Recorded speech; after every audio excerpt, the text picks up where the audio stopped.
Hey everyone, welcome back. Hi James, hi Shelby. How are you guys doing? Good to be here. We're good.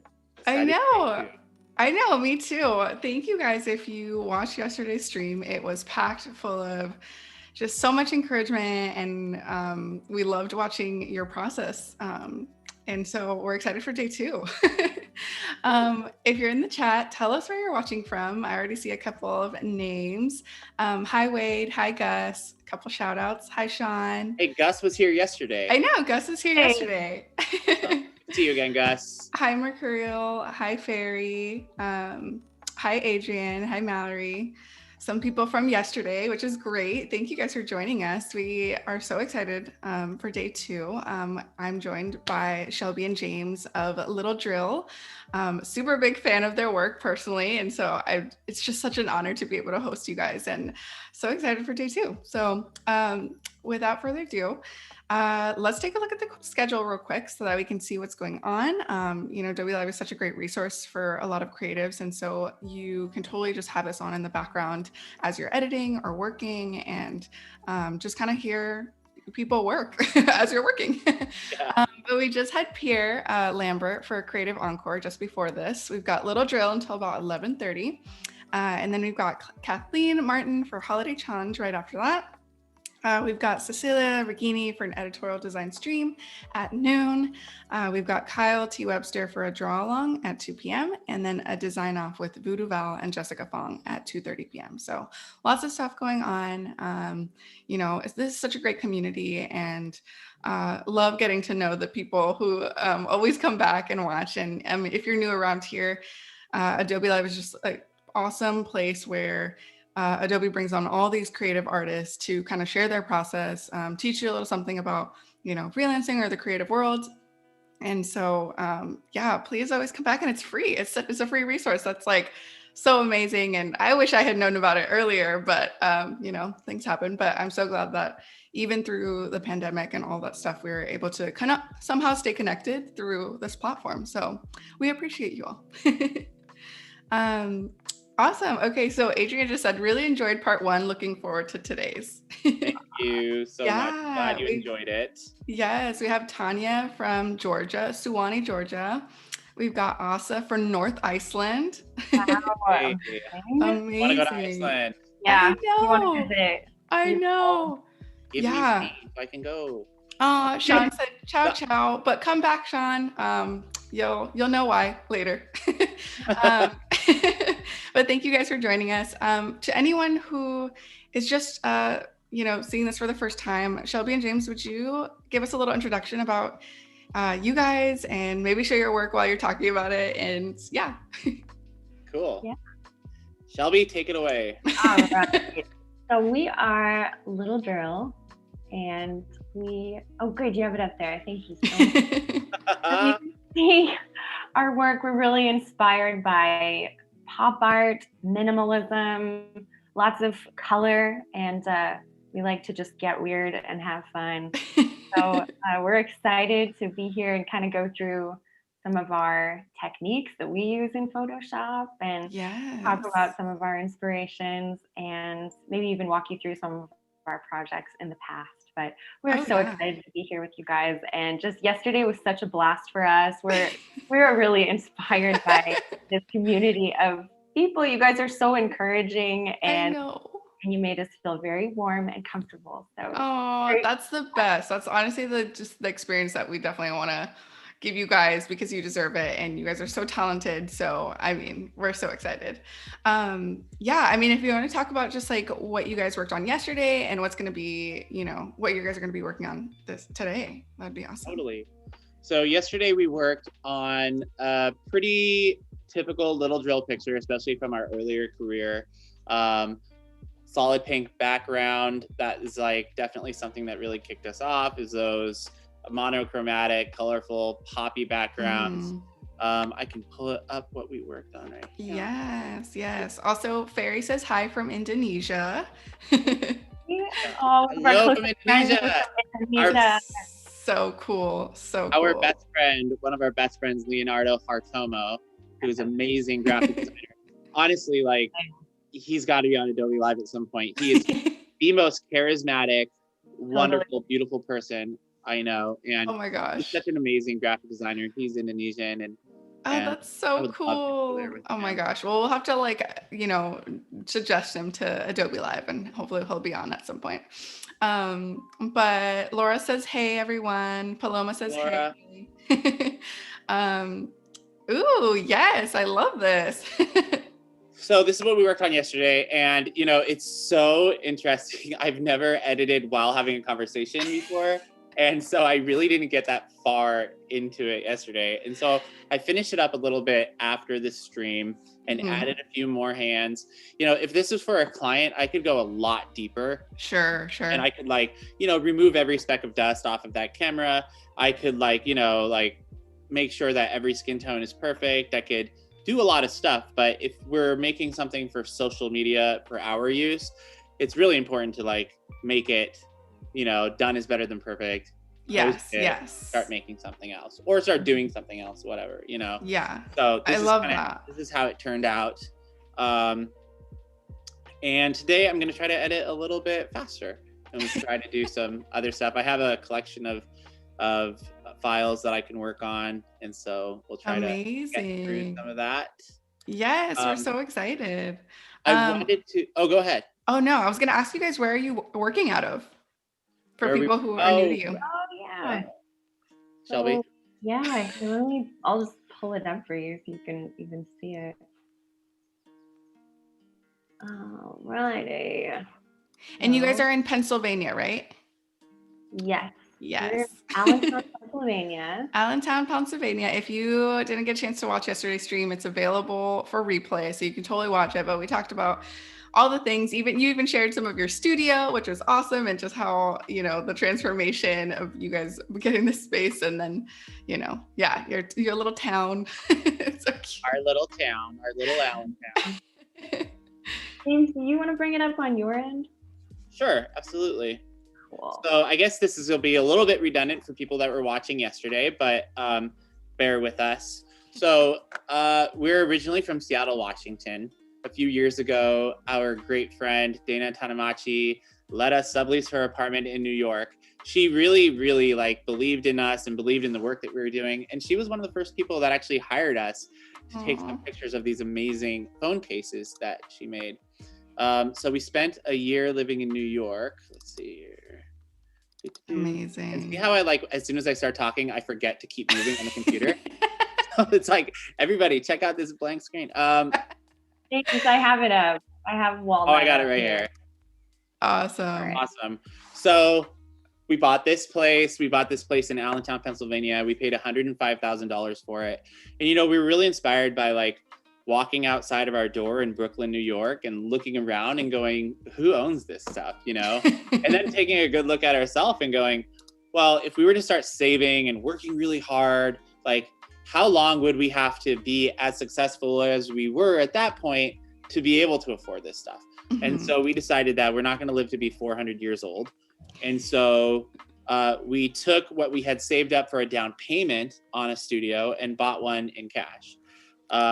Amazing. So yeah, it was, like, you know, the scariest thing that we ever did. It was so much work, but slowly we started fixing it up. And that's really what inspired that photo from yesterday, is just the constant distractions of other things that you could be doing besides taking photos or besides networking or anything else. So yeah. And this is kind of what it looks like today. And now we so gorgeous. actually have tenants in here, and we're renting this out. And we just bought a new studio that we moved into. It was so funny because, like, our clients, we would tell them like, yeah, okay, we just have to, we'll this is when we're free because we're remodeling our studio. And they were like, didn't you do that last year? And it's like, yes, we did. I felt like we were constantly telling our clients that we were moving because it was just like jumping from studio to studio. We even bought a house in between there. Oh my gosh. Anyways, I have our new studio up on my screen here if you want to share that. Oh, it's up right here. Oh, beautiful. You got it? Awesome. Yeah. Oh, yay. So we bought a tattoo shop. Oh my gosh. The guy who owned the tattoo shop, he had been in business for like 25 years.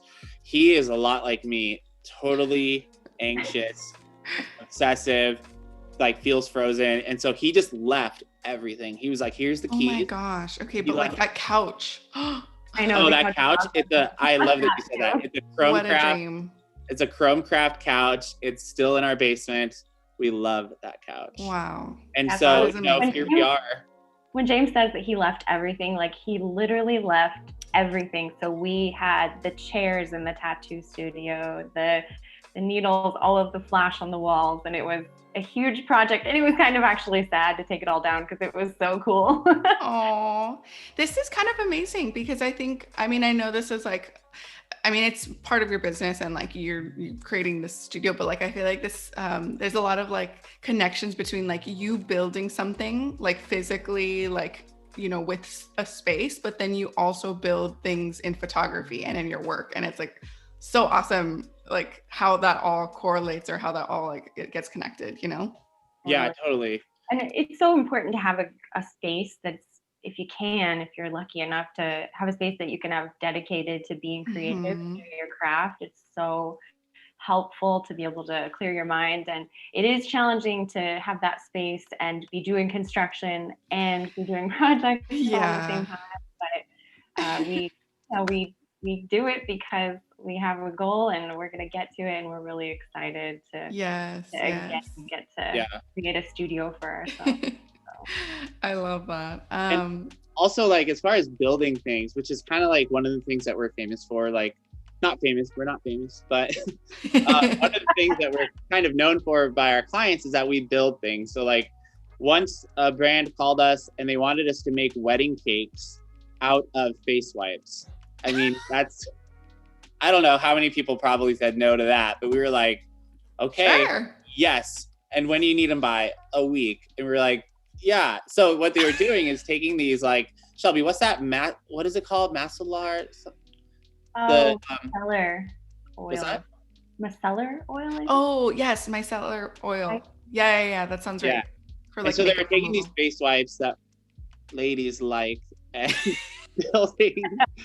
building wedding cakes, like tiered wedding cakes out of them, and then sending them to influencers who were engaged to get married. Oh my gosh, that is insane. Yeah, I mean, we just did it. We got the same hat boxes that we used for that Chips Ahoy project that we were talking about yesterday. We like made it so that you could actually take the tiers off, and there was candies and stuff inside, and it was really fun. But where that kind of came from, and this is this picture that's on my screen right now that I'm working on, this light bulb, really kind of came from that same place of not knowing how to do certain things in Photoshop. And so you do it in real life, and then you use Photoshop to clean up what you did. Yes. So like there's so many amazing, talented Photoshoppers out there, a lot of them that are probably watching this, that could make a light bulb look like it's melting. And I'm just not one of them, right? So I would rather just build take a picture of it, and then I get to have it, clean it up on my desk and have a new little piece of artwork. I love that. That's what we do. Amazing. It's a couple people more chiming into the chat, but someone actually asked where the name Little Drill come from, and then somebody else commented explaining the process from that saw yesterday. That's so cute. I love that. But yeah, Jessica says it came from Shelby being given the name Little Drill when she was little. She talks about it in part 1 as well. Thank you, Jessica. You have a good memory. And thank you, Wade, for putting in the link to yesterday's stream. Make sure to watch it. So much good information, and you get to watch James do his thing. And if you're watching on YouTube, please come on over to Behance, because then we'll be able to see the chat. We'll be able to see your questions, your comments. We can interact with each other. You can ask James and Shelby anything. And please do, everyone in the chat, we have them for the next, hour and a half-ish or two, whatever. And yeah, they're love questions. Yeah, nothing's off limits. Nothing's off limits. And no question is a stupid question.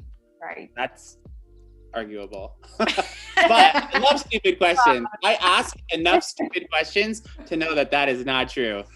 But there's nothing wrong with them. I love it.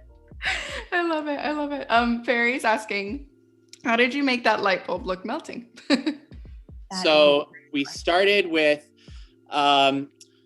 we started by looking at what we already have around here. This is actually, this is inspired by a question somebody asked yesterday about creative burnout.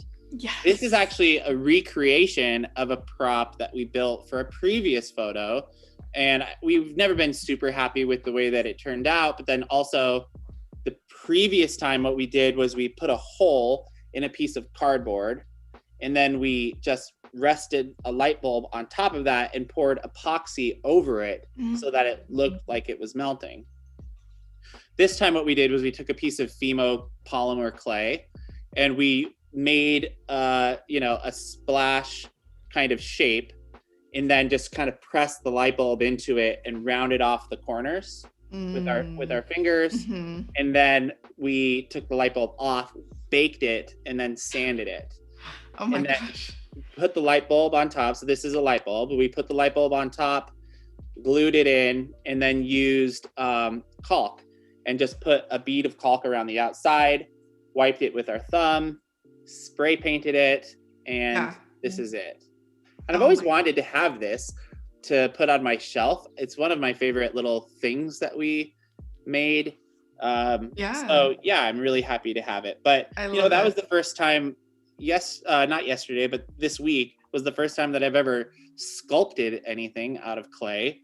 And I'm happy with how it turned out. And I looked on YouTube to learn how to do it. So I just strongly suggest to people like YouTube and Adobe Live. This is how so many people start their careers, is by watching stuff like this. By watching stuff online, by watching other creators, and share, see their process. And you kind of start to pick up the tools and techniques and things that kind of help you to create what you want to create. Exactly. We've got a couple people joining. Charlie, he says, "Hi, I'm back." Hey, Charlie. Welcome back. Hello there from General Kenobi. Avi Perez, first time here. Thank you, Avi, for being here. We're so excited to have you joining us. I hope that you learned something today. Reverb Mike says, you just press the melt button in Photoshop and to melt anything. That's so funny. Yeah, you're so right. A lot of what we do, there are really talented people that could just whip it up in Photoshop exclusively, but we really enjoy the tangible side of what we do as well. And so we always like to physically make using practical effects, work with your hands as we can. Yeah, exactly. Mm-hmm. So as much of the images we can do with practical effects, we do. And then at the end of it all, James will go in and find it in Photoshop or in Lightroom and make it exactly what we want it to be. Yeah. No, that's awesome. I love that. And there's just so much to be said about kind of applying all these different skills when you're creating something. You're working with your hands, but then you're cleaning it up digitally, and you're using your brain to it's it's exercising different parts of your brain. Yeah. Totally. And the problem solving of it. Exactly. Because photography is problem solving. Absolutely. All the time. You're solving the client's problem as to what they, what their needs are. You are solving problems when you're creating concepts. You're solving problems, troubleshooting during the shoot. Totally. Yeah, like I am right now. Yeah. Yeah, sometimes it's so funny. Like, I'm sure that you can speak to this, Arabella, because you guys are such amazing photographers, and you guys also do a lot of building. You know, you are a photographer and art director duo. And it's so funny how sometimes you go into a photo shoot and the thing that you've done so many times before that you think is going to be so easy ends up giving you the hardest trouble. Yes. You know, like you've made so many drop shadows for things, you've made so many shadows for things, but then one job, it just becomes this like what feels like an insurmountable challenge. Yes, always. It's funny too when you get like that little like trickle of sweat when you're like at the shoot and you're like, I don't know how I'm gonna edit this, but it's gonna happen. Yeah. Do you guys work with a lot of clients in the studio? You mean like, do they come to the studio? Yeah. Not really. Most of our clients are kind of out of town, so they just kind of ship us product, which we kind of like prefer. Yeah. Because it's always intimidating, and I'm sure, I don't know if for you guys, but like, having a client, they're kind of watching over you, like as you might possibly be troubleshooting, Yeah. Totally. Exactly. Yeah, we've been there. We're the same, where we usually get the product shipped into us, and our clients aren't usually in the area. Yeah. Sometimes we've had clients from New York because it's close to us. They've come and visited. Yeah. And it's fun and exciting, but it also does add that extra layer of little bit of little stress. Little stress, yeah. Yeah. No, I totally agree. Although I would say that the times that they have been in the studio, like sometimes it was almost beneficial because they were able to offer some sort of feedback that like we wouldn't have thought of because we're not the brand, we like, we can only know so much about their brands, but they're the ones that know it. But and in a minute, I have something that I kind of wanted to show people. So I have a photo that's one of my favorite photos, and I found the PSD for it this morning. And so I want to open the PSD, and this one, for some reason, I didn't flatten everything incessantly like I usually do. I have all those steps. And so I kind of wanted to show you the before and the after. And, a lot of clients, when they're in studio with you, they don't understand that what they're looking at is not the final product. Nope. Like, a lot of them do, and a lot of them don't. And so, it's our job as photographers to put them at ease. Yeah, and educate them, let them know. Everything's going to be okay. That's true. That's so true. Farhat says hi. Hey.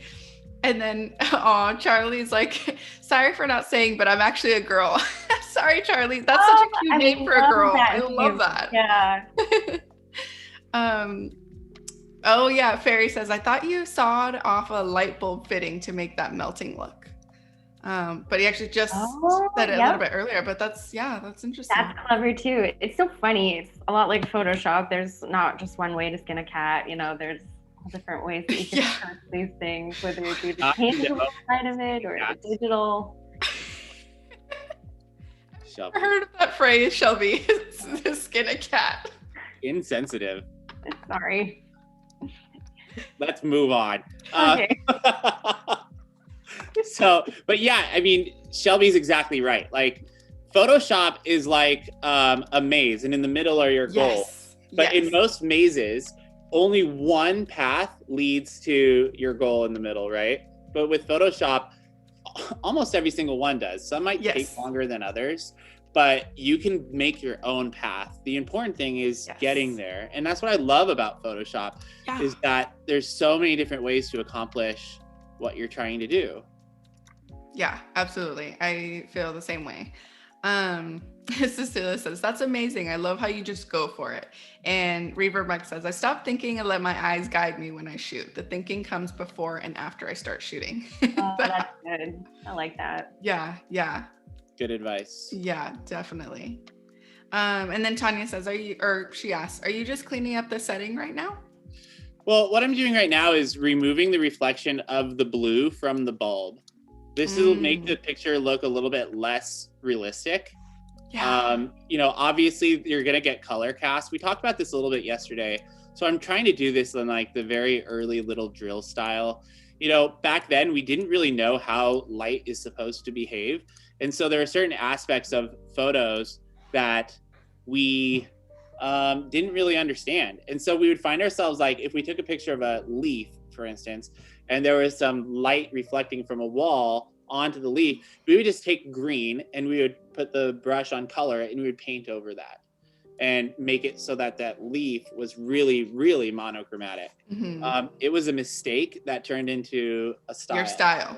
And that's why I always say, like, don't learn how to use Photoshop before you start using Photoshop. Yeah. Develop your own style. Like, that's what, I mean, like, this is your Photoshop. And so you can use it however that you want. Yeah, I love that advice because I think, yeah, I mean, it's just, it will, yeah, not knowing certain things will kind of like dictate how like your work ends up coming out, which is kind of fun and is unique to you, you know? Totally. Yeah, for sure. I'm pretty sure like the first time that I tried Photoshop, I probably just clicked every button to see what it did. I don't know if you guys did that, but yeah, I wish that I did. I'd save myself a lot of headaches. Oh my gosh. I think, I don't even know what the, like probably CS3. Do you remember CS?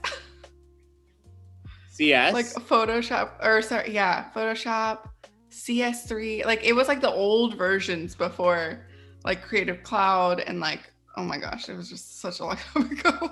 Taking it way back. Taking it way back. Dude, yeah. It's come so far. It's come so far. Oh my gosh.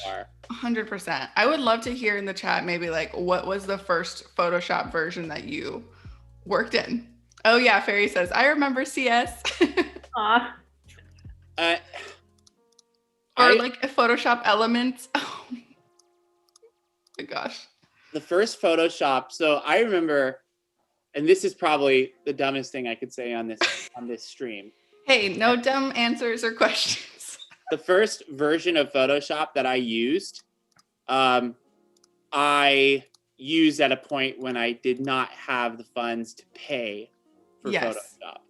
Now, Photoshop has made this tool so much more accessible through subscription. And that to me, just like it's honestly touching. Like Photoshop, a lot of people don't know that Photoshop back in the day used to be hundreds and hundreds of dollars.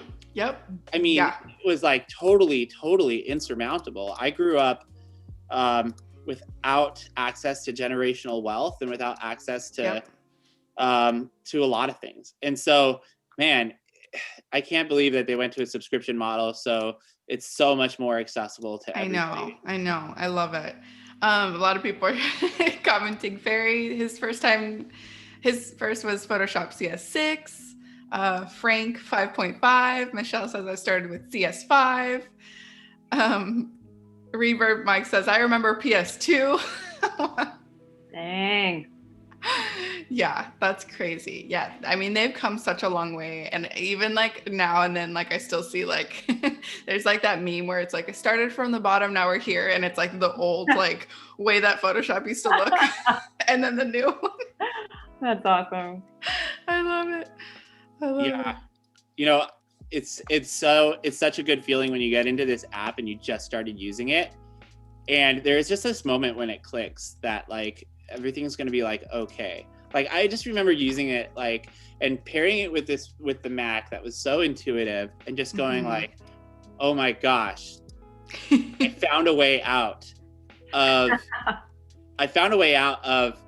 like not having access to these things permanently. You know what I mean? Like yeah, it brought a lot of hope, and it will bring a lot of hope to other people too. And that's the thing. It's just like Photoshop is just such a like, it's a robust tool that like, I mean, there's nothing else like it. Like it's just nothing, you know, it's so good. It is. If people were wondering why I was just using the spot healing brush on spots that weren't there, it's because I forgot to wipe my screen. It gets dusty, and then I'm like trying to remove specks of dust that are actually on my screen, not in the photo. Oh my gosh. Yummy. So this is looks like so good. Very, very early little drill. Lots of negative space. Very simple. You know, there was this like back in the day, this guy reached out to us and he was developing a platform to like make what he said it was for was like to make like stock photography more accessible to people and to like empower photographers. Really what he was trying to do is like drive the price of photos down. And we were like all butthurt about it. We're just like, oh no, how are we supposed to make a living if we're selling these things? So we like did this kind of satirical set of photos called Little Drill's Dollar Store. And we put them on this platform and sold them for $1. And I cannot tell you how many clients have reached out to us and used these photos as the inspiration for why they wanted to talk to us. And they're just the most simple photos, one item on a pink background with lots of negative space, but it connected with people and we ended up getting a bunch of jobs for it. And oh my gosh. Yeah, it's really, really surprising. Like what you think might connect with a client might not necessarily be what connects with them. Sure. And so, this was. I love that. I love that so much. But I think there's so much to be said too. I really enjoy like how conceptual you guys are with like your work and how there's like always like a story or something that like, you know, it just like clicks. Yeah. I mean, we talk about this all the time. We're very like emotional people. And so there's a story for everything. Everything has like, I love that. Yeah, we'd probably be a lot more successful if we were less emotional, but I'm sure there's other people in the same boat. I'd love to hear your thoughts on kind of like a little bit of a conversation of yesterday for people that might be watching today that are new.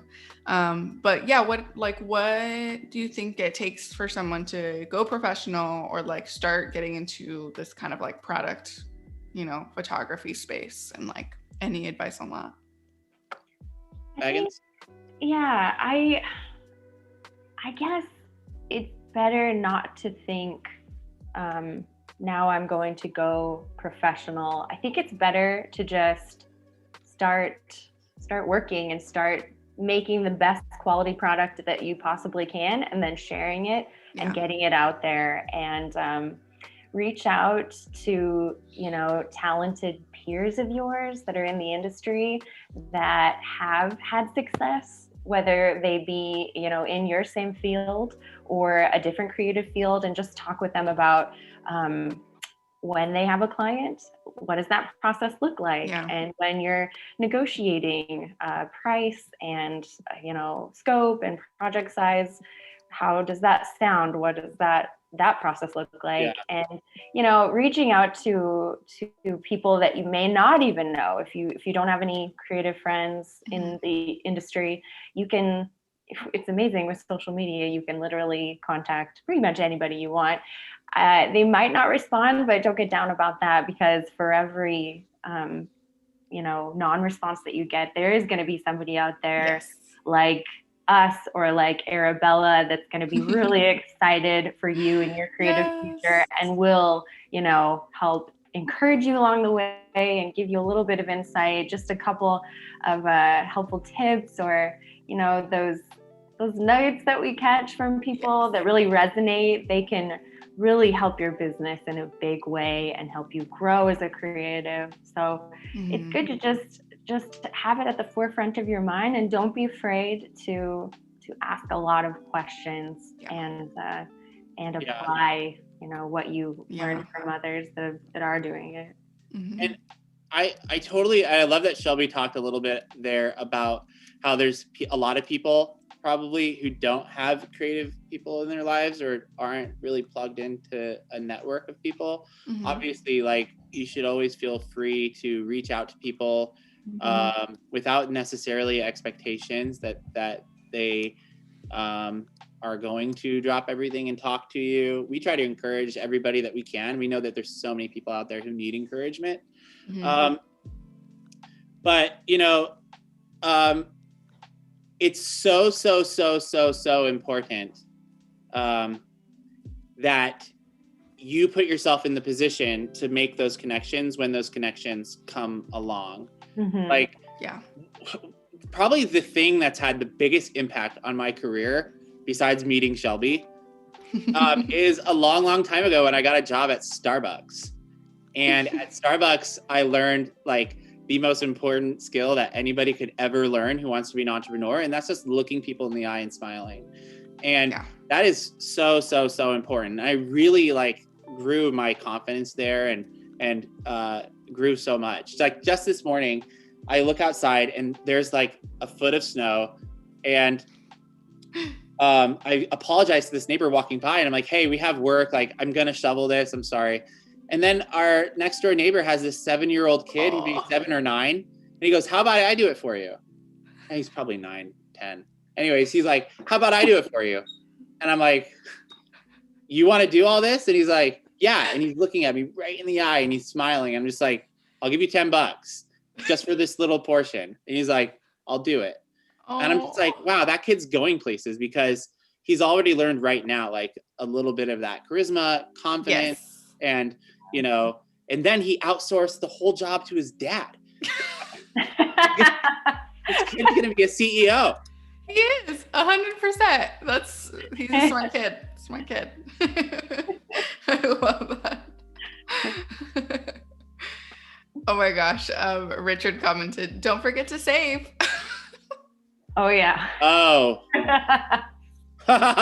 Is this stressing him out that I'm not incessantly pressing save every few seconds? Honestly, it's so funny because there's always someone in the chat. Love them no matter what, but there's always someone in the chat being like, well, you better save.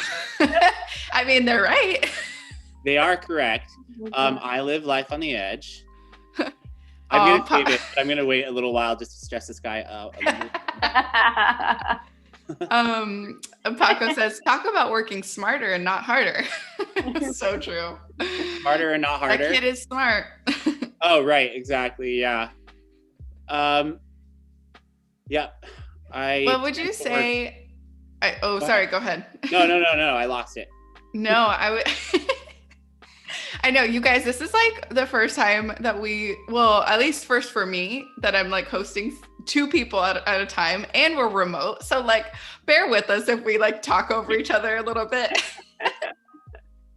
But please keep asking questions. Chime in the chat and just let us know if you want to know anything, about freelancing, about Little Drill. They're here to share their expertise.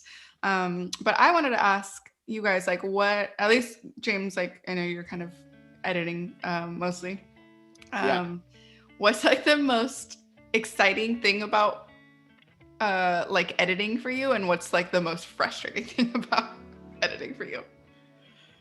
I think the most exciting thing about editing is like what it can turn into, like taking a photo that's really nothing special and turning it into something special. The most frustrating thing is that journey, that process. It's not as frustrating now as it used to be, but there are so many jobs, and I still get jobs, and so do you, Arabella, I'm sure, where you're just like, oh my gosh, like, how am I going to get to where I'm supposed to go with this? Mm-hmm. You kind of like, the thing about Photoshop and editing and photography when you're both is that sometimes you just think, oh, I'll just Photoshop that.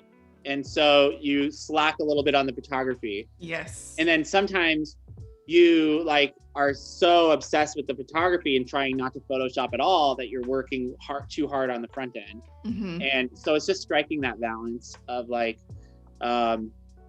depending on Photoshop, the correct amount that you actually should be. Yeah, absolutely. I think that totally makes sense. I love that you just said that, James. And I think it's good to talk about because, Yeah. you know, going back to that person that asked, when do you know you're ready to jump into professional work and doing photography professionally? Just know that if you're waiting to feel like you know how to do every single thing and like you're never going to get a job where you have to learn something new, then you're going to be waiting forever. It's definitely something where you just need to find that confidence in yourself and just go for it. And it's exciting to have to learn something new with every job, and just know that that's a part of the process and that's a part of the industry. We're not the only ones that say that. We've talked about this with every single creative friend of ours, and it is a fact. So don't be down on yourself or feel down on yourself if you feel like you haven't learned everything yet. It's just part of it. It's part of it. Absolutely. And I always like live by this phrase that, you know, people always say like, fake it till you make it. But like, I've heard countless other times where other creatives say like, face it till you make it. And I feel like that's such a much better phrase because it makes it feel like, okay, we're not faking it. We're putting in the work, but you know, we might not know how to get there or what we need to do, but we're going to figure it out. And, you know, I think it's great to talk about that too, because I think, you know, we have lots of friends that aren't in a creative field or aren't doing photography. And when we talk about our work, I don't think that they really oftentimes can understand like what that even looks like. You know, it sounds probably like a cush job, but it actually can be extremely challenging. And especially with having to learn new things. So I think it's good to, you know, just speak truthfully about what you're going through, and it helps people appreciate your work more and your process. And that's always feels good. Oh yeah, absolutely.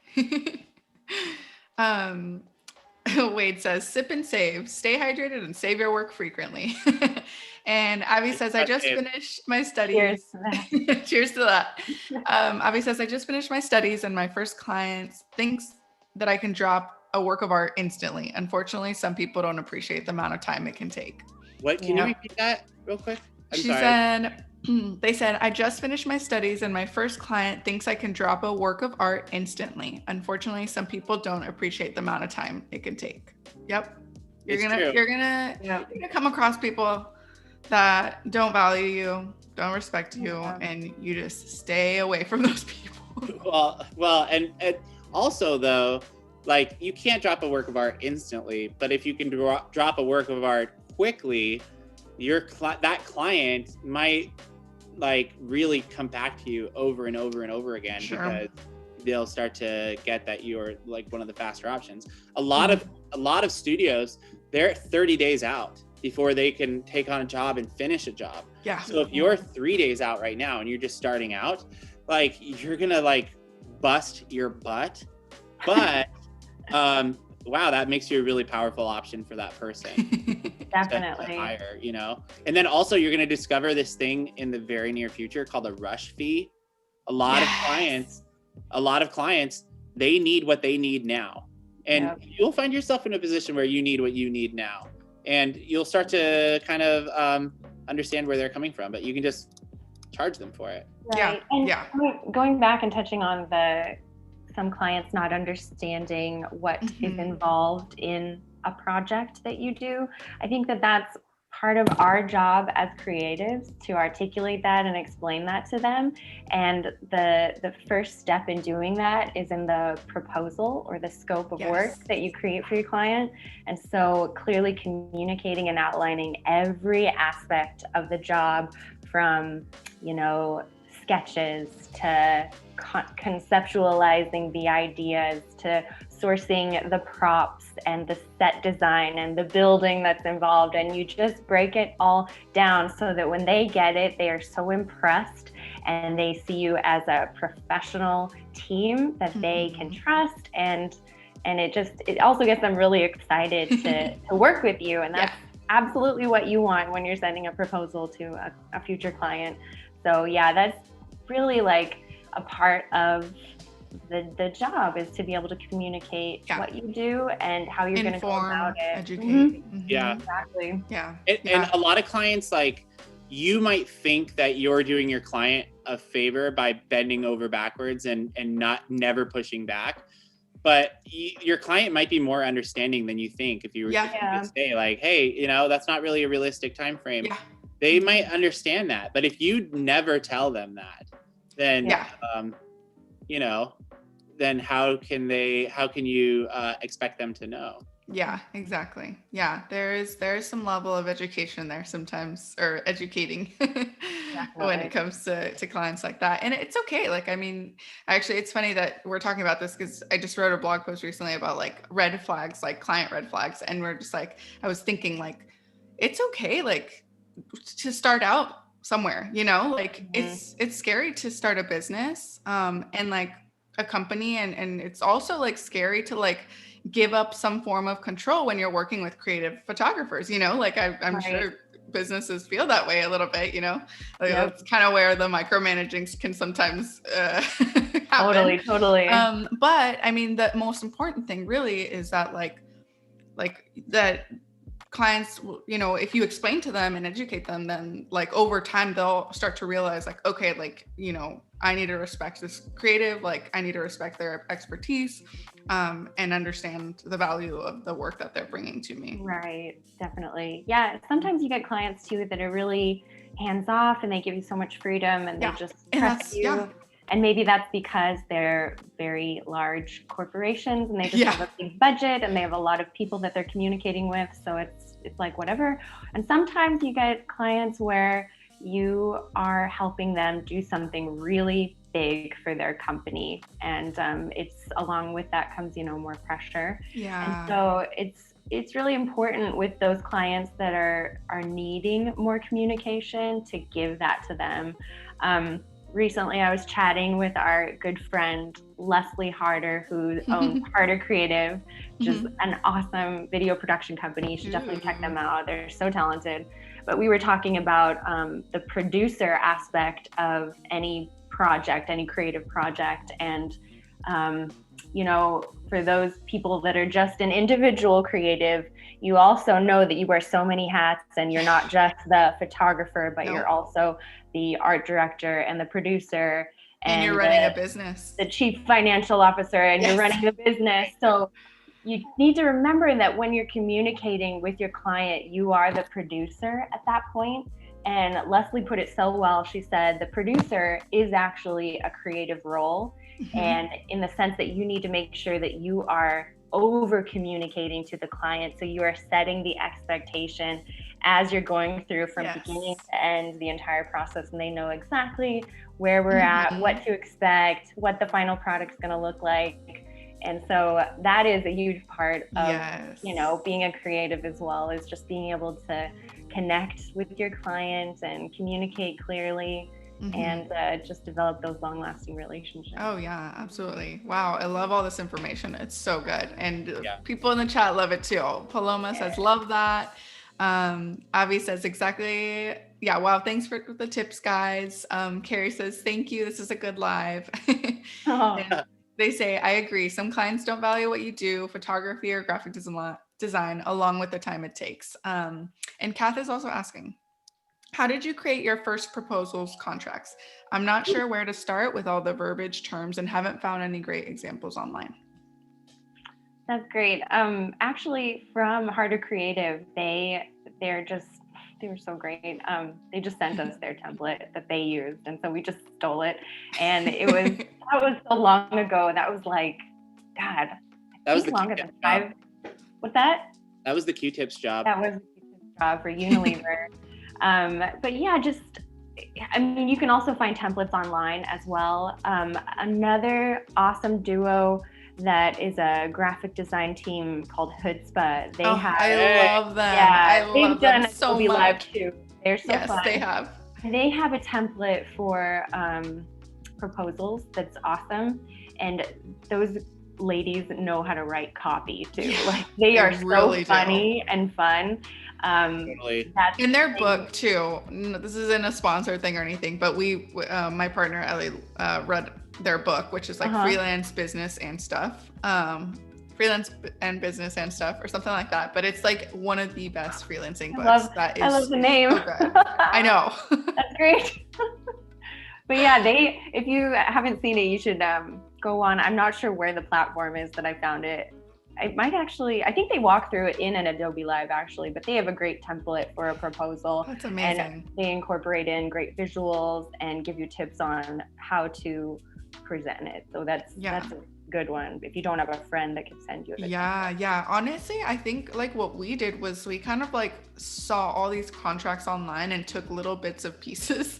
Yeah. And like kind of put it all together and then went to like a lawyer to kind of just like review it over and make sure, kind of clean it up, you know? So like that might be the best option sometimes. Like if you can't find something that's like right on the dot as far as what you want, you can always like combine things, but just always make sure. I mean, I don't know if you guys would love to talk about certain things that maybe you should have in a contract that are like non-negotiables kind of that have worked for you guys. Cause I know like after every shoot, you usually end up adding something.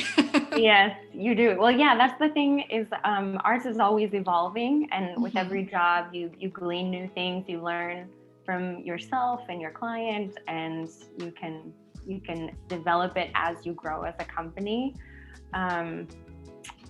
It's definitely something where with every proposal that you send also, you don't want it to be the same exact proposal with the same images even and words, where that's sending a message that like every company that you work with is the same, and they're obviously not. So you definitely, a good advice is to just customize each proposal specific to the business that you're wanting to work with and potentially going to work with, so that it resonates with them as a unique company and with the product that they want to make. And it really can communicate that you understand their vision and your place in that and how to get them to where they want to go. Yeah, absolutely. Yeah, I love that initial time with a new client when you're getting to know each other. It is exciting. It's very exciting fun. Because then you start thinking of all the possibilities. Yep. Yeah, for sure. Ellen says, can you link to the book? And somebody already found it. So yeah, it's the freelance business and stuff or something like that. The acronym is FABUS. On Adobe Live, by the way. Yeah. Same. We did too. And it changes. So you watch a free this is like, this feels like I'm like plugging the thing that I'm on right now, which I am, but like, it's fine. Don't even worry. You watch a free resource like Adobe Live, and it just changes the way that you do business from that point forward. And that's so important. Adobe Live, YouTube, there's so much that I learned about this business from other people's mistakes and successes. So important to tap into that wealth of knowledge. Oh yeah, absolutely. For sure. And yeah, I mean, we got to thank you too for being here and for offering all your advice and your words. That means a lot. We love it. Honestly, it's like so funny to like even like be considered. Like we're really grateful. Oh my gosh, you guys, stop it. Of course you would be considered. Well, I mean, I don't know. I mean, it's just I feel so blessed and so lucky, and gosh, aren't we? Like, anybody who creates art for a living is living such a blessed, lucky life. I mean, a lot of stars have to align to put you into the position to be able to focus on something like this. There's a lot of people in the world and in America who aren't so blessed to have the luxury to focus on art. So it's really cool. Yeah, it is super cool. I had a question. So what has been like one of your favorite projects to work on, and like why? Man, that's a really good one. James, what would you say? I mean, Adidas let us keep the shoes. That was really Ooh, hey. Yeah, all of them. I mean, honestly, like I feel like you know, first of all, had I spent the rest of my life working at Starbucks, I would have been happy. I would have been happy because all I really care about is connecting with people and encouraging people who need encouragement. So I just feel it's so stupid that I get to do this. It's so amazing that I just feel lucky for every single job that we get. Adidas is one of the most fun. That first Q-tips job was probably one of the most fun that we've ever done. We built a bicycle out of Q-tips. Oh my gosh. A small bicycle. It wasn't like a full functional one. That would be cool. That would be cool. Yeah, but I think for me, Adidas was cool and ESPN because it made me feel good about, this sounds stupid, but it made me feel good about myself. And yeah, you don't get to feel that way all the time. So it just meant so much to do something, to accomplish something like that. Yeah. Well, yeah, I mean, it's like I feel like as creatives, you like rarely take the time to celebrate those wins or those moments where you really did something amazing or, you know, you were successful in something. And so like when you feel it, you're like, yes. And you like, you feel it 100%. Totally. It makes me want to go cry, guy. Because like, it's so incredible. It's like, you know, it's so great. It just makes you feel so. You know, I'm just crying now already. Let it go, brother. Okay. It is really fun to get to work with the names that you're proud to say, like we worked with Adidas or we worked with Q-tips, but I do also really enjoy working with small businesses, especially when you get to work directly with the owner of the company and you've been there yourself when you're starting out something new and exciting and you're nervous, and to get to work so closely with them to develop, you know, images that they feel represent their new exciting endeavor. And I just love that. Like we've worked with Entry playing cards and we got to make some awesome visuals for them, and then card cuts. We're making a bunch of card cuts right now. Yeah, that's really fun. Awesome. And that's really interesting because their playing cards have a standard size. It's not like you're gonna get a different product. It's just a different design on it, and you have to find a new way to showcase the same thing over and over and over and over again. And it's I remember seeing that on your Instagram. So cool though. I love all the shapes that you guys use to kind of make that happen. So fun. Okay, I love that you're doing this again. And while I'm thinking of it, somebody asked earlier, like about the process of going pro or getting discovered on Instagram, and I really want to say exactly how it happened so that nobody gets the impression that it was a coincidence or that you know, that we were like born with some sort of like ability or anything like that. It was a purposeful decision that we made to use corporate hashtags to hashtag our work on Instagram. And this is something that if you're starting out and you don't have clients, it's so important, because large corporations will make these hashtags and they care about how those hashtags perform. It helps them identify their most passionate customers. It helps them to determine if there's a culture around their product or their store. And so the one that we did was a hashtag that Target came up with. And we took a picture as though they were a client, put their hashtag on it, and then they were searching that hashtag as every single company that makes a hashtag will do. And they found our work. And then they reached out to us and they offered to hire us to do that job. Oh my gosh, that's incredible. So there's certain things about like how we grew as a company at first that like aren't there anymore because of algorithms and stuff like that.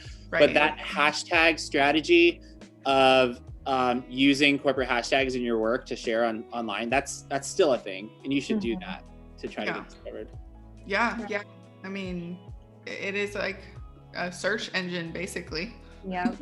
And it doesn't necessarily always, of course, result in getting work, but or a fall lot of for those it. companies will share, you know, if they see content that's being hashtagged with their hashtag, then they know that's pretty much the green light if you want to repost on your platform, and they will. And that can result in, you know, more eyes getting on you and potentially more work down the road too. So it's all good.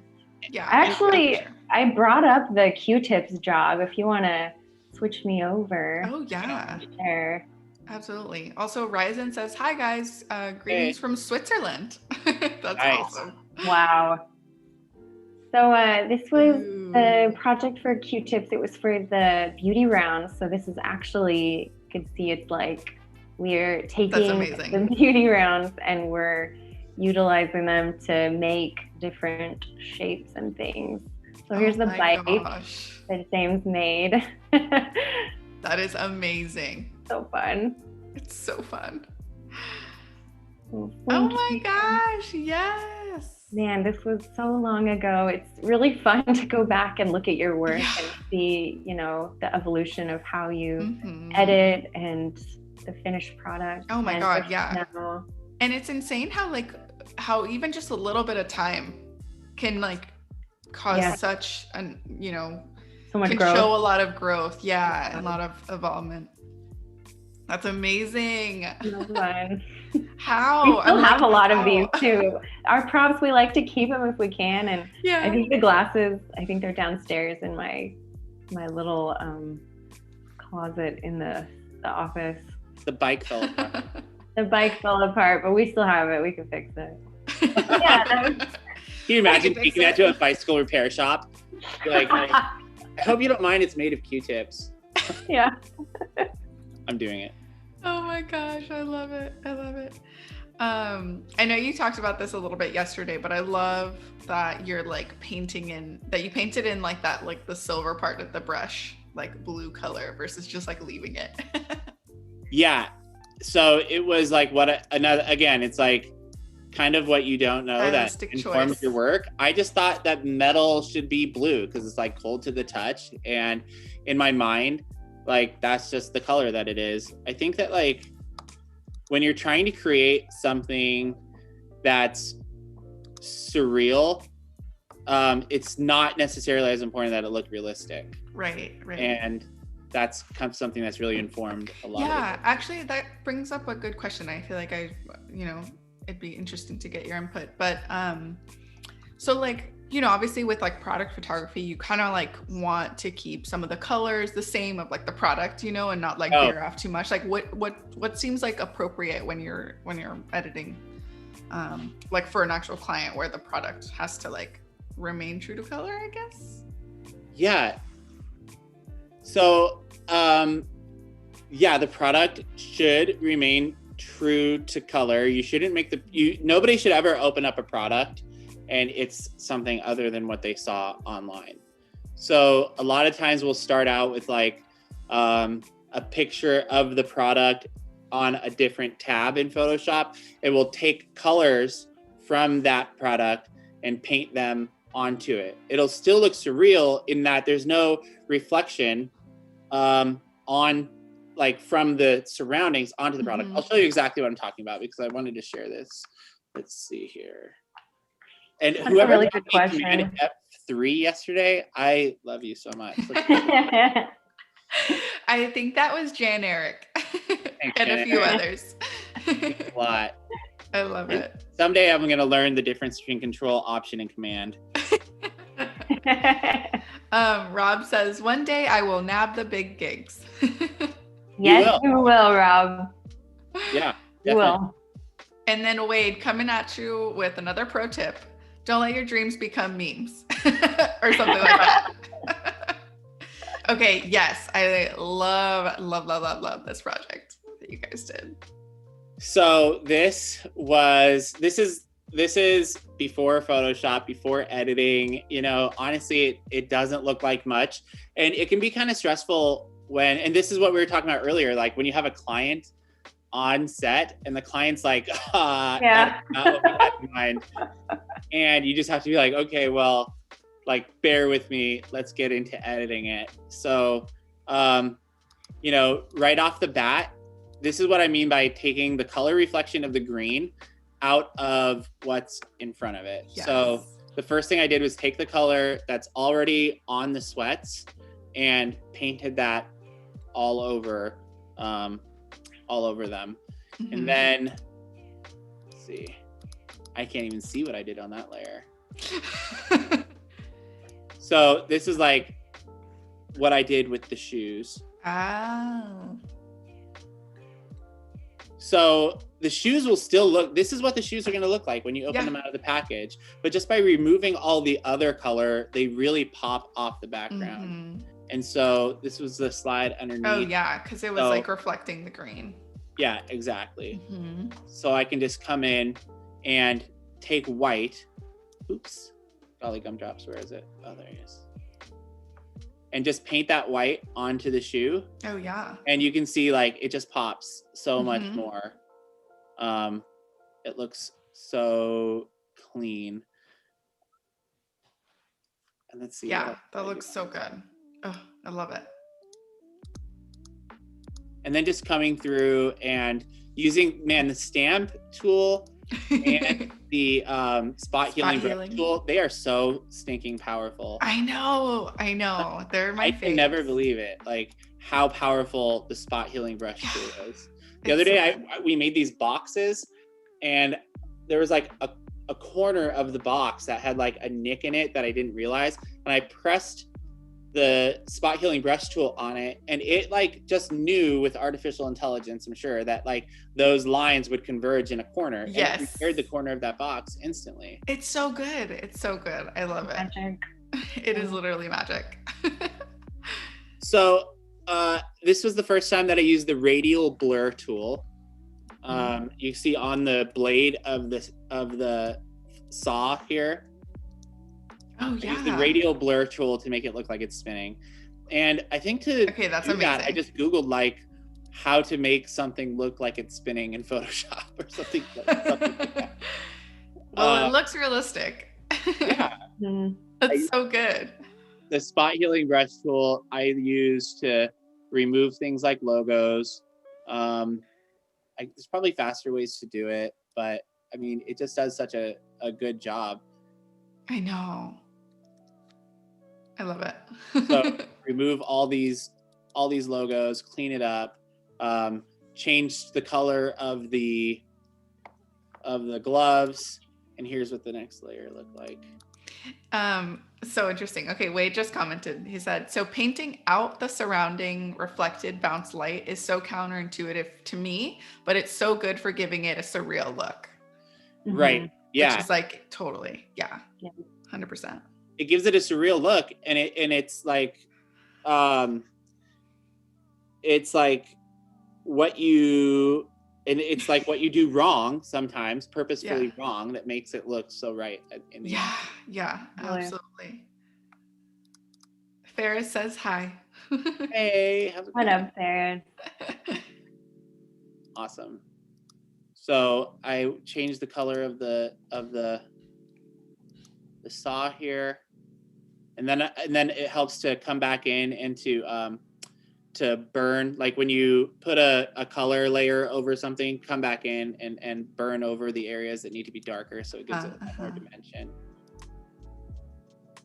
Ooh. Oh my gosh. I love that color.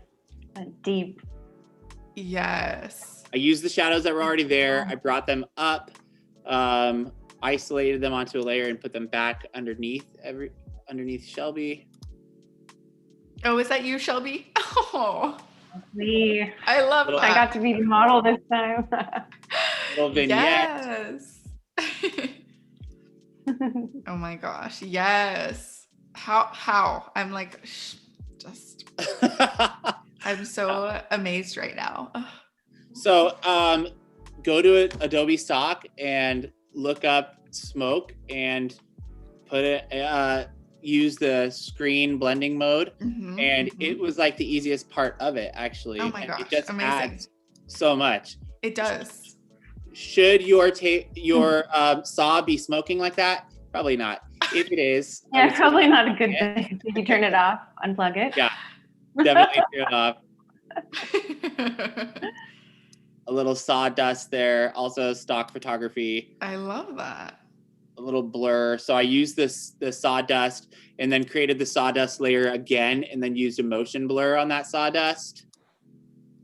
Yeah. Oh, that And looks so good.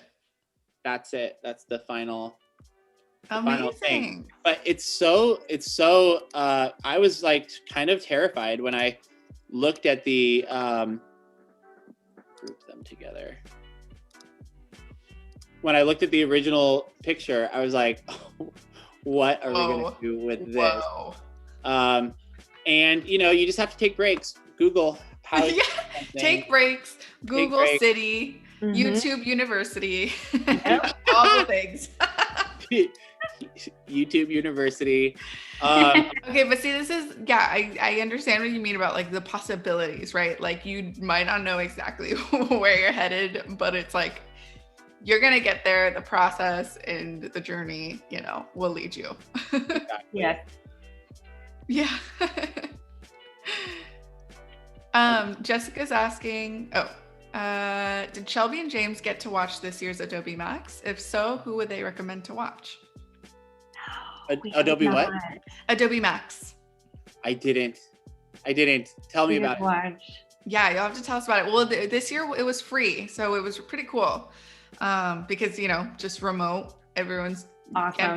Can't do conferences anymore, at least not for now. Right. Yeah. But it was awesome. It was so great that Adobe made it available and made it free, because it's a pretty expensive conference. You kind of have to save up for it if you want to go. But it was so awesome, and they shared so many videos of all the new tools and all of these featuring all these creatives. So it was such a good. Is it kind of like the yearly keynote? Yes, keynotes like the world and conference or whatever. Yeah, because they were sharing all of the new tools that just got updated in the new Photoshop, or in the new Adobe Creative Suite. Awesome. Yep, super cool. Narj, I hope I'm not butchering that name. Nargs says awesome. Oh, I don't know what he was talking about, but I appreciate the I know. It's always going to be sprinkles of compliments. Cool. Well, we have about 17 minutes left until we head over to our artist spotlight, cool. where we will see someone's work and just kind of hype them up and see what they're up to. It's really cool, actually. This is my first time doing one of these artist spotlights, and basically we'll get to see someone's portfolio on Behance, and they have their own personal live streams too. So you can actually head over to their little tab on videos and kind of, if you subscribe to them, then their live streams will show up for you. Awesome. On Behance, which is awesome. Love that. Oh my God, yes. I love the quality of your guys' light and your lighting style too. I think it just adds to that surrealism. Coming from you, that means a lot, because you guys, honestly, your work is so incredible. Oh, you guys. I want to come in your stream. We're not talking about me. Literally, we're major fans of you guys. So I'm fangirling at the fact that I'm even hosting you right now. So that is just alone, mind blown. Get out of here.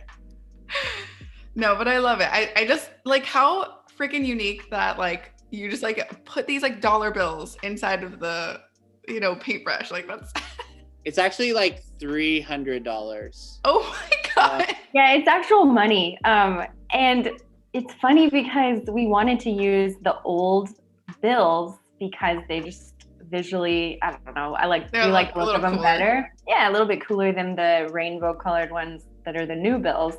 And so I had to go to 3 different banks, which I didn't anticipate having to do to get old bills. And then of course the bank people are every time that I have a weird request for a job and I have to actually go somewhere and tell someone, hey, I just need some empty cups from your coffee shop so that I can get your logo for a photo shoot, people are always huh? kind of like annoyed and confused, but Yeah. I keep doing it because it's part of the job, It's part right? of the job. It's part of the Yeah. job. I know. You're like Ellie deals with the same thing where she's like, she like goes to the store and grabs a ridiculous amount of whatever, and the cash register person is like what? Looking at What's you weird. happening? Yeah. We had a job where we did art direction for a commercial recently, and one of the scenes called for literally like, I don't even know how many loaves of sourdough bread. It was like, what would you say, James? 80?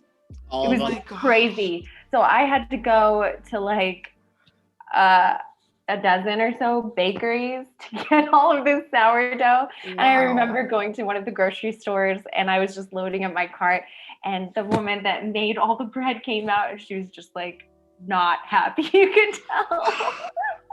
I'm sorry if I'm throwing off your sales numbers or whatever. And we were very gotta do what you gotta do, right? We were very careful with the bread and donated it when it was still fresh. Just so yes, that's great. Yeah. No, that's awesome. I know that's like kind of one of the tough parts about photography and like commercial stuff. Like, you know, there's an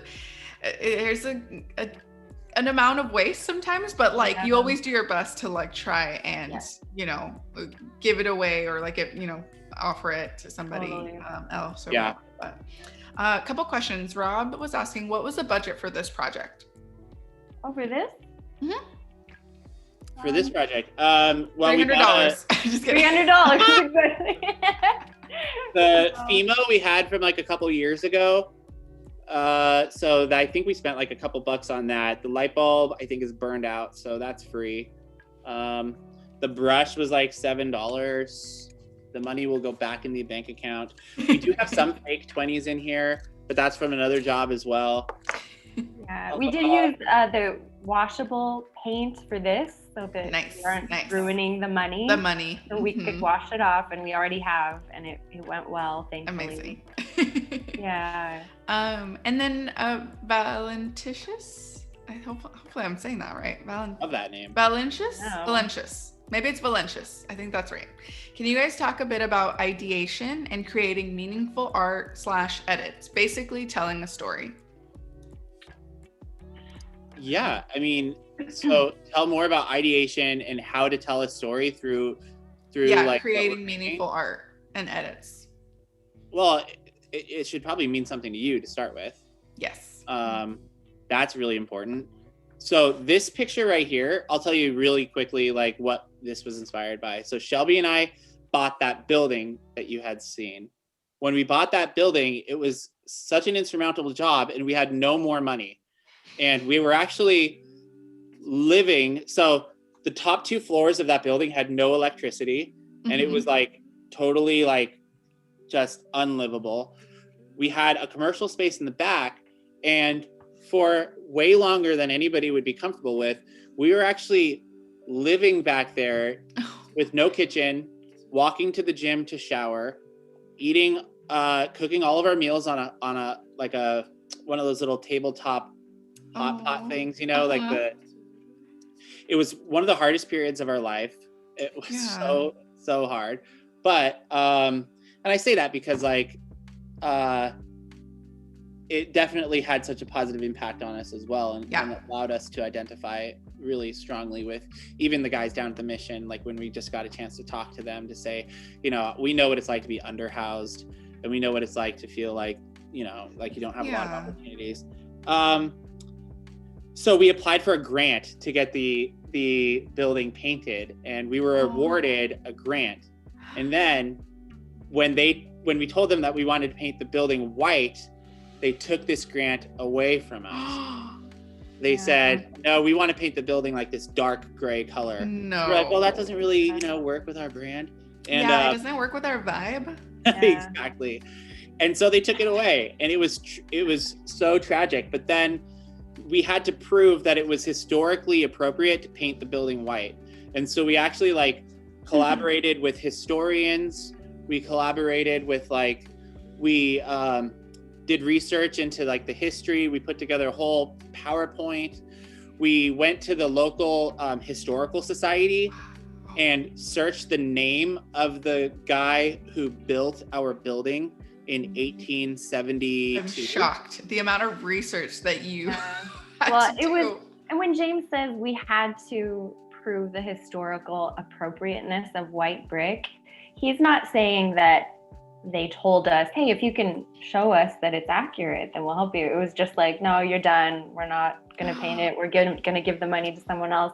And man, that lit a fire under us. And so we rose to the challenge ourselves and went and did all of this research, and of course like Googling online, and it was really exciting to go to the historical society, and we actually found the handwritten journals of the man that built the property, and we got to put on, you know, the white gloves and go in the back and read about the process of him, the creative process of him building this building. That's and in the journals, it actually had a recipe for white masonry paint. Oh my gosh, that is amazing. You can't write this stuff, people. No. Yeah, it was crazy. So then we went into this meeting with them. And they were like, wow, you guys put so much work into this. This is so amazing. And they said, we're still not going to give it to you. And we just said, listen, man, like, we're not asking.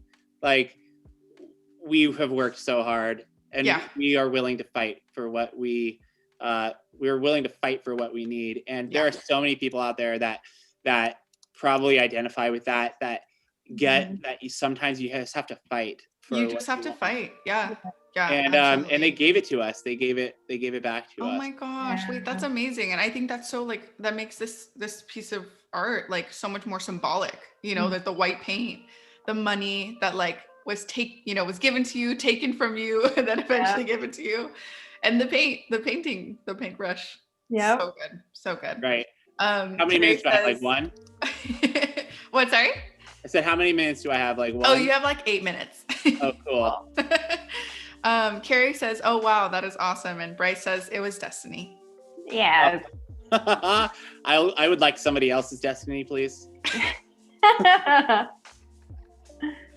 Oh my gosh. No. So going back to that question about ideation, I think that's a good example of like digging into your own history and experiences and things that you're passionate about, and using that to create and think of interesting concepts that you can relate to, because if you relate to it, it's most likely there's other people out there that can relate to it on some level, and the final product will resonate with people because it resonates with you.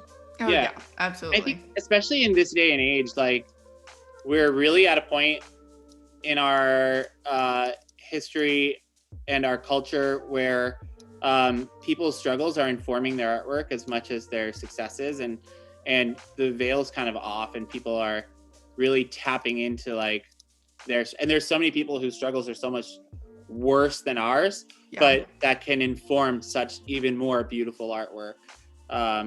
You know, like, we're blessed to have the struggles that we have, and so instead of like trying to feel like you have to be perfect, like look at your own past and see what's made you laugh and what's made you cry, what's made you fall in love, all those times, those peaks of emotion, like that's where those ideas probably are. And they're in the peaks, but they're also like equally in the valleys. So it's, you know, you probably already have it in you, just tap into it. You just need to pull into it. Yeah, pull it out.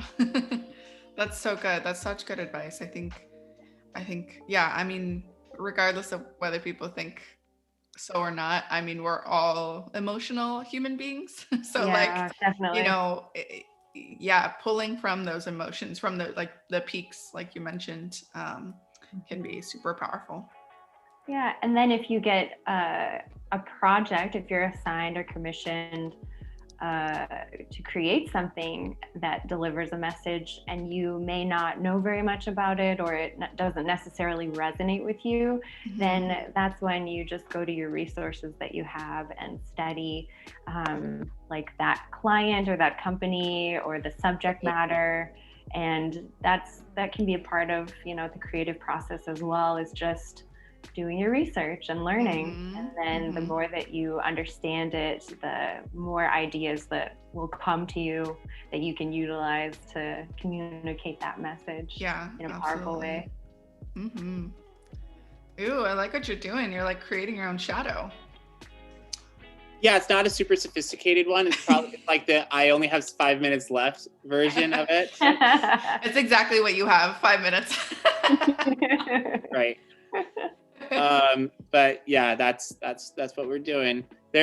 Dude, creating shadows in Photoshop, it is like a whole. It's a whole thing. It's a whole thing. Sometimes when we're taking photos, and you are too, there's so often that you don't realize that there's a flaw in it that you then have to go back and fix. In this case, I could imagine a client coming back and saying, "We love the picture. It definitely looks right, but that damage to the face, like, can you bring back his facial features in here?" That can be really hard to do. So that's where Adobe Stock does come in hand as well. Yeah. That's so true. And we didn't start using Adobe Stock for this either. Like, we've used Adobe Stock in the past. Like, we had a deck of cards that had a card in it that was inspired by snakes. So we found a picture of a albino snake and had the snake like coiled around the card, and we found that in Adobe Stock as well. So it's a lot easier than what we would have done in the past, which is buy a snake. Yeah. We weren't really ready for that commitment, you know. Yes. Hold on. We got a couple good questions. I don't know if we'll have time before we have to go to the artist spotlight, but maybe real quick. So Bryce is asking, I've joined late, so forgive me if you've already answered this. I'm a commercial photographer in NC. I'm assuming that's North Carolina. Looking to grow my network and work with local businesses. Any tips on creating contracts during COVID? Oh, good one. During COVID specifically? Here's a tip. Yeah. Make sure that you put a cushion in that contract to deal with what you might be going through emotionally and mentally during COVID. I know for me, like, during these times, my depression has been like ramped up.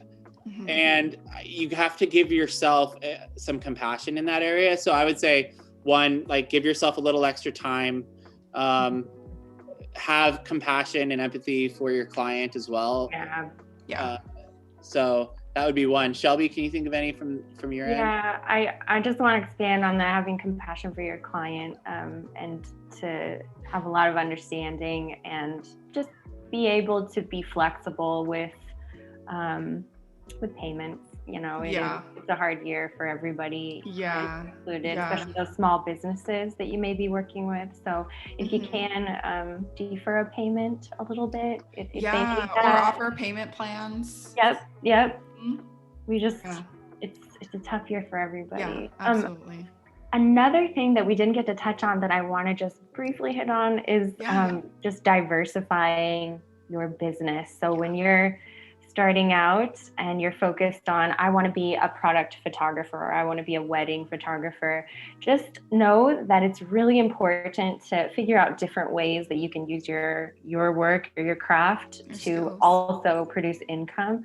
And that could look in all different ways, like Adobe Stock. You can sell your imagery on lots of different stock sources. And then if you're, like I said, a product photographer, you could also do portraits for business professionals.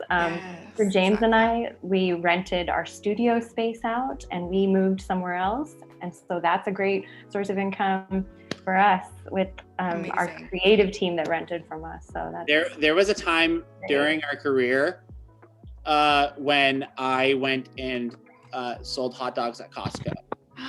And it was it was humbling, but it was what I had to do for the family and had to do to get by, and there's no shame in that. And like, if you get to take pictures, I remember just recently somebody was like, they were talking about taking photos of like a little league team for sports. Mm-hmm. And they were like, oh, I'd rather not be a photographer than have to do that. And I was like, that is the epitome of privilege. Yes. Like, are you kidding me right now? I would. Wow.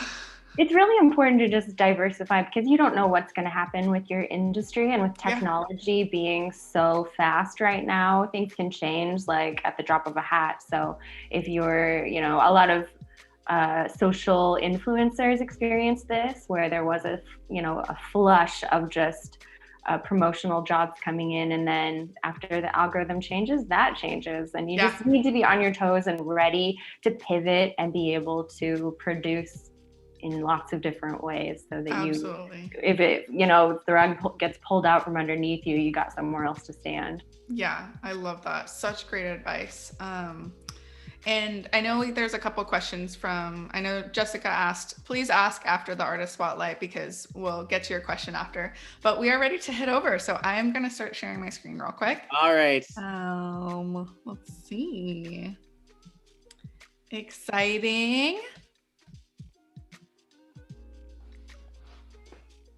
Oh, cool. Cool. Awesome. Can you see my screen, you guys? I can. Yeah. Amazing. All right. So we are in Behance right now, and we're doing the artist spotlight, and the artist is Sean Kozel. Hopefully I'm saying that right. Kozel. That's the reason why I wanted you to stick around, Sean, because I knew that you were going to be featured. So this artist spotlight is really awesome. We are just bringing up other creatives who also stream. So like I mentioned, there is this little tab, these tabs right up here. So if you follow Sean, you will be able to check out when he streams, and you know, he's usually either working on Photoshop, sharing his tips, and doing all sorts of things. So definitely check him out, go follow him, message him if you have any questions. But let's take a look at his work, and Shelby and James definitely encourage any comments or things, and see what he's up to. So that's his logo. I guess I'll just get started. I know, right? Yeah. I kind of took a peek before doing this just because I wanted to see. And I'm like obsessed with this lockdown window portraits. That I'm just like, oh my God, I need to see more from this type of series. So says, while in lockdown, I wanted to connect with my village friends. So I came up with the idea of window portraits, a way to keep our distance and have a bit of fun. And I am obsessed, you guys. Look at this. I love it. I identify with that. Oh my gosh. I know, right? Where are they from? Where are they from? That's a great question. Let me backtrack a little. Let's see. So Sean, he's a photographer. He's based in Germany, in Ostrich-Winkel. And yeah, he is a portrait, landscape, and travel photographer with 8 years of experience. Wow, he's been to 30 plus countries and he loves to travel. Oh my God. And for the last year, he's been branching out and broadening his Photoshop skills and learning some graphic design. So he's still learning, and right off the bat, like the first thing that you notice is that his work is so diverse. Yes. Like there are pieces of it that are totally modern. There are pieces of it that are like less modern but more marketable. Like that holiday card up there, I picture that being sold like in Target or any corporation. Yeah, or even like an online gift card type situation too. Totally. And the window portraits, that one in the thumbnail right there, that looks like it could be the photo for like a Netflix comedy. Yes, exactly. Or like a sitcom. Totally. Yes, absolutely. I know. I was immediately drawn to this series, and I think it's just like, it's kind of quirky and like kind of just like so fun. I don't know. I love it. And like, look at this. Oh my gosh. These are great. I know. I'm just obsessed. This is so fun. Oh, so cute. Very cute. Yeah. So relatable. Other people's windows and taking pictures of his friends through the window. I think so. Sean, if you can let us know in the chat. I know you're chiming in right now. Let us know what was kind of going on with this. Yeah. Did you just kind of like go around and take photos of people in there on their, oh yeah, it looks like it, right? Kind of. Oh, cool. Okay, but like also at the same time, it kind of looks like they're like almost like photoshopped in a way too. Like it's kind of like. Yeah, totally. Yeah, let us know, Sean. I would love. Oh my gosh. Cute, the dog. Why is that dog not wearing a mask? Yeah. I love it. I love it. Okay, yeah, he must have just kind of walked around and like photographed all of his friends and family. That's so cool. And that's so important too. I know. And that's so cute. That's such a beautiful way to kind of like document this crazy time, you know? We take Christmas photos for our friends, and it's so important to stay connected to those different types of photography, because that's really like where community is built in that. Yeah. And like if photography is not enhancing your relationships, then it's not doing its job, you know, like so that's really cool. Yeah, absolutely. Sean says, during lockdown, I told my friends I was coming and no Photoshop. So, okay, I love this. This is such a good series and I think you should continue it. Definitely. Oh, yeah, love that. Very awesome. fun. And it's also like, it's awesome. And it's also just like, historically significant. Yes. Like, also, I kind of love that, like the character of the windows too. Like there's something about like, I feel like there's more to the story too. Like it's like kind of like a window into someone's soul or someone, you know, like their home or like who they are as a person. And I love this. This just like, it's so good. I love it. Can we go look at some of his graphic design? Yes. And I was actually just going to mention, so it looks like, you know, he's obviously like, you know, Sean's learning and like really like up here, that first one of the eagle, that is so cool. I know. So Eagles of Maine says they took a long trip to Maine in 2017 and met a photographer's wife who disclosed her husband's secret location to photograph eagles. I spent many hours watching and photographing these amazing birds. And then Chris Hall draws from the above photo as a photo reference. So his friend must have helped him do this. So this was his original photo. He took this and his friends helped him out, which is so cool. I love that. Way to grow. That is such a smart way to grow your social media following too, is like if you have a photo and you find a person who makes graphic design work with photo references and just say, hey, you can use anything you want of mine. Like it would be great for you to share it and I'll share your work. And that's how like followers kind of like go from account to account. Yeah. So awesome. We get so many people reaching out like, how do you grow your social media? And guys, it is not easy in 2020. No, it is not. And especially not after those algorithms. Crazy. Right. Ooh, yes. Yeah. So just like, future collaboration photos that Chris also likes. So maybe we'll see more of Chris's artwork accompanied by your photograph, Sean. That's awesome. Okay, cool. So another thing too, Shelby and James, normally like on other streams, typically there's always these things called Photoshop Daily Creative Challenge, which I mean, if you're watching right now and you're new to Adobe Live, there's always a challenge right before our stream that's on Photoshop. And so you can actively participate in the challenges and share your work. And so it's awesome that he's been sharing all of these creative challenges, like what he came up with, you know, what he designed and created. So I mean, if you guys want to pick anything, I'm happy to click into it. What is the stripe? I love it. The stripe, this one visual, that is really ooh, wow. Okay. Oh, it's a photograph that's stretched out. Oh my god, that's so that's so is that what it's like? Can he tell us if that's true? It looks like he took a photograph and like one line of that photograph is just stretched out across the whole thing. Not so much on that first one, but that is like totally the beach, right? Yes, that has to be. Yeah, you're right. Sean, let us know. Is this like a photo and it's just been like stretched out? Let us know. I love that you focused on like the different seasons because I feel like it shows like the colors. Yeah. well. Almost like a modern impressionism, Yes, you know? yeah, exactly. Very Yes, cool. Sean says pixel stretch. Mhm. Cool. Yeah, I'd buy That's that so on a cool. shirt.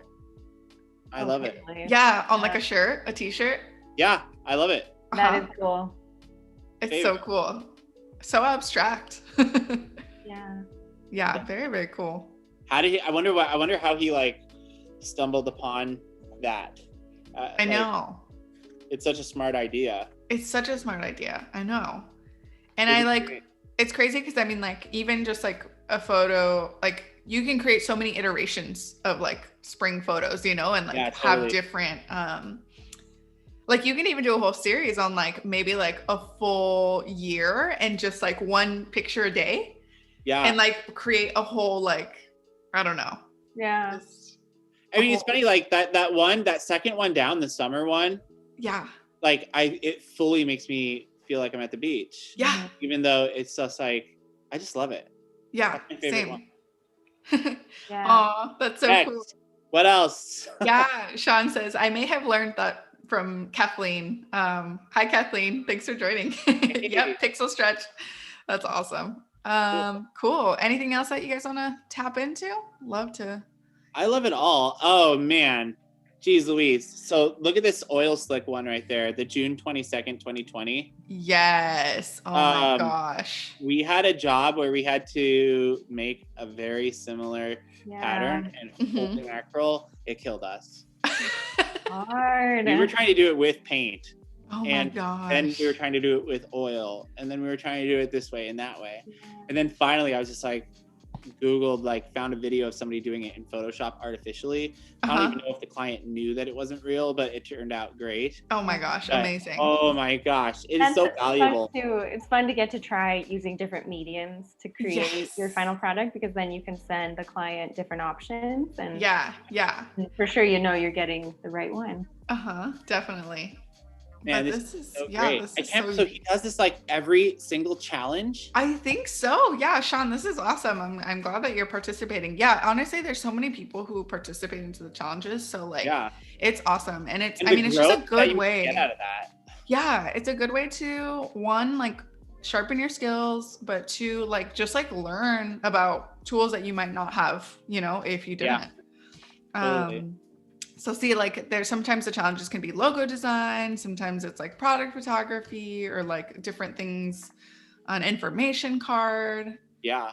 So super cool. Awesome. Yeah. Dude, 30 countries he's been to. I know. It's crazy, right? Yeah, that's awesome. I love it. So great. I know. I'd like to go to more countries. I'd love to go more. Same. When are we going to get to do that? I don't know. You can't take these things for granted. You know, I know. It might be a couple years before people are saying, you know, sure, get on a plane. Yeah, absolutely. Ooh, okay. I'm like, I was drawn to this cover. That is so fun. I love that. Oh, that's the Kathleen that taught him the pixel stretch. Yes, exactly. I know. So Kathleen is one of the kind of like, so she does like challenges sometimes, and they all rotate, like they're all different creatives that work with Adobe Live to bring some challenges and teach people. They're all really great teachers too, and they're always just like small little 30-minute challenge videos, and it's just awesome. So I wonder if this was a little bit inspired by Salvador Dali, that one. Yeah, actually. You know what I'm talking about? Yeah, really pretty. Yeah. Oh yeah, I love it. Very beautiful. Yes. I'm so impressed by his by the diversity of his work. And I know. He's just going for it and just trying all the things, which is awesome. All the things. Kathy says, yep, I've posted a lot of DCCs. Yep. Okay, I'm going to do one. I'm committing right now. Okay. DC. All right, sounds good. Cool. Well, I think that's all we have for now. So maybe we can head back to your screen, James. Oh, okay. Cool. Thank you so much, Sean. This was awesome. And I encourage everyone to go follow him on Behance, check out all of his streams. And his Instagram. I'm sure he has one. Yeah, his website is causal. I don't know if it's causalphotography.com. But yeah, go check him out. And it's awesome. He also has on his Behance portfolio, it has like his little like Instagram, the little icon, so you can go check him out. But super cool. Thank you guys. Yeah. Great work. I know. All right. Okay, I love that you're like going above and beyond and like fixing his face. I'm like, okay, so if I had more time, I would spend a little bit more time in this puppet warp tool. It allows you to do things like pin where the eyes are, and then like align where the mouth is without moving. Oops, golly gumdrops. Add new pin because it's too close to the existing pin. Yep, and then you can turn the density of your pins to more pins. And that'll amazing. Whoa. Wait, what tool is this? This is the puppet warp, and this is like, so. How did you get to it? This is, well, you go to edit, and then right there in edit, you do the puppet warp. And the puppet warp allows you to line up two things that are like, I'm learning something. Not necessarily lining up perfectly. Like for White Elephant, I will take this and I will like add my friends' faces onto like a movie poster. So like edit them into other photos and stuff. And this is where it really helps. So you can line up the eyes, line up the mouth, get this lined up, and then. That's amazing. I've never it's like one of my favorites or heard of it. I've always just used the warp tool. So this is amazing. Yeah. So let's see here. Oh my gosh. I love it. And then we can. I do want to bring up that question that Jessica sent in before we went to the artist spotlight, but she had asked from yesterday's session, you guys mentioned neither of you went to design school or like, you know, a kind of creative school. Neither have I. I was wondering how you got clients. Was it via networking and advertising your services? I said yesterday, the most important thing is to believe in yourself. But if you don't, find somebody who believes in you and hang on their every word. And for me, Shelby was that person. So I could have gotten clients because, you know, I'm pretty proud of my interpersonal communication skills, but it's really hard for me to think that my work is valuable. So I had to find somebody else that does and hand over that part to her to actually make money from our clients. You know, sharing clients' hashtags. We did work. We did like, there's this thing called spec work, right? So like we did like fake ads for Coca-Cola and Adidas and whatever, and shared those to our page. We go to networking events. Shelby, I'm sure you can speak more to like all the different things that we did. Yeah, well, like James was saying, definitely finding someone that can help fill in the gaps where you're maybe not feeling confident. Like James wasn't confident in selling his own his work, and I was very confident in selling it because he's very, very good at what he does. And I'm not as comfortable going and meeting with clients. I get really stressed out about it. I can kind of clam up, but James is very, very good. And he loves chatting with people. He's super extroverted. And so that's a good example of like us both balancing out, you know, our business together as individuals. And James is right that using hashtags and tagging businesses in your work is really good on social media to get it in front of like all the different eyes, as many eyes as possible. And just connecting on social media with different people that are in the creative fields that are working on all different kinds of things. It doesn't have to be your same craft necessarily, no, not at all. Yeah, every connection that you make every in-person meeting or just connecting through a DM in Instagram, it does have a ripple effect, and it does expand, you know, the likelihood of someone else seeing your work and loving it and reaching out to you to hire you for something. So and ask for it. Like that's like so hugely important. Proactive. Like Be that proactive. kid that asked me if he could shovel our sidewalk today. It's like, you're never going to get anything that you don't ask for. Yeah. You probably have to ask for something, and sometimes you have to demand it. So get out there and ask people for the job. It's so important. Like Shelby and I both come from a sales background. Shelby worked at Nordstrom. I've worked at various retail establishments. And one of the most important thing you can do when you're selling something is ask somebody to buy it. And say, well, I'd love to have your sale today. Like, I'd love for you to buy this from me right now. And that's so hugely important. So just, absolutely. It's not always easy to feel confident like that. Sometimes you just have to do it anyway, even though you're not feeling the confidence that you think is necessary to do it. And as you're asking and locking jobs, then you'll be sharing the work. And if you continue to pursue that and have that be your mode of operation, eventually you will get to a point where you don't have time to ask for jobs anymore. And you only have time to filter through the jobs that you're getting and choose the ones that you're, able to do and excited about. And the ones that you can't get to, you put them on a wait list. And that's the goal. Here's an idea too, like reach out to somebody who gets a lot of work and say, hey, I know that some people probably reach out to you who don't have the budgets to work with you. Like, I would love to be a resource for you to direct people toward. Like, there are a lot of people who reach out to us and we don't either have the time or they don't have the budget necessary for us to be able to meet our demands or our needs. And so it's really helpful to have people that we could say, hey, this isn't really in our wheelhouse, but here's somebody who is ready and able to partner with you to get that done. Yeah.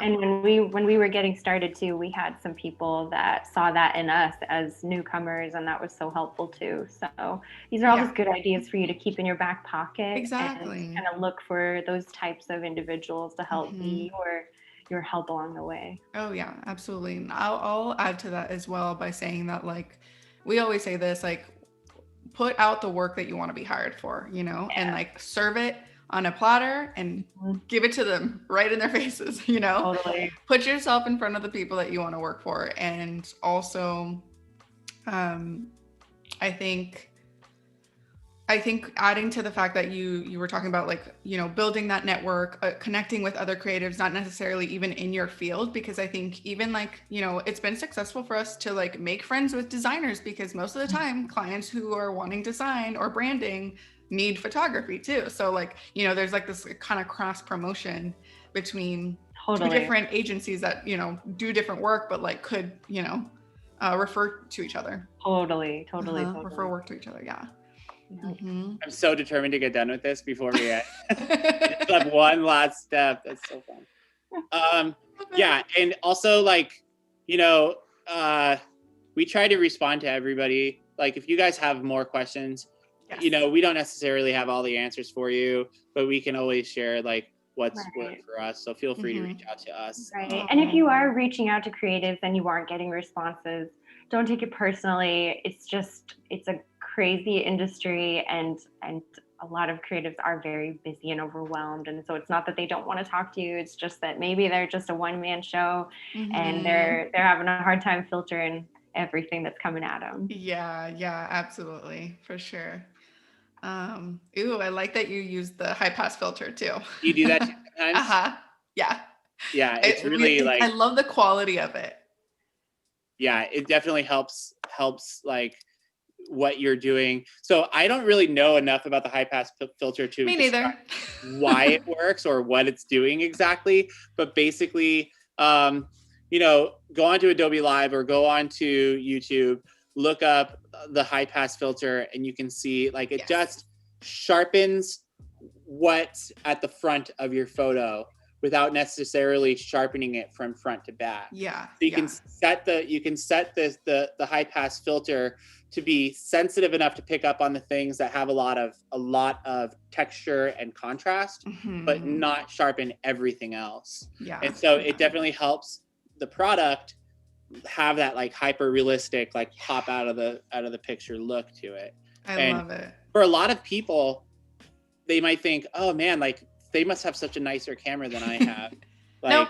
Their pictures are so much sharper, but their pictures probably started out looking just like yours. I mean, it's subtle, but it makes so much, it's all the difference. Yeah. Awesome. Well, thank you guys so much. Oh my gosh, that was day 2, y'all. Hopefully maybe Shelby and James will share this little final edit like on the story so that you can then go back and watch both of the streams. But thank you guys so much for tuning in. And Shelby and James, thank you so much for your time, seriously, and your expertise. Seriously. This was so much fun. So honored, and yeah, we just appreciate you guys. So thank you for being here. And until next time. So awesome. Bye. Bye.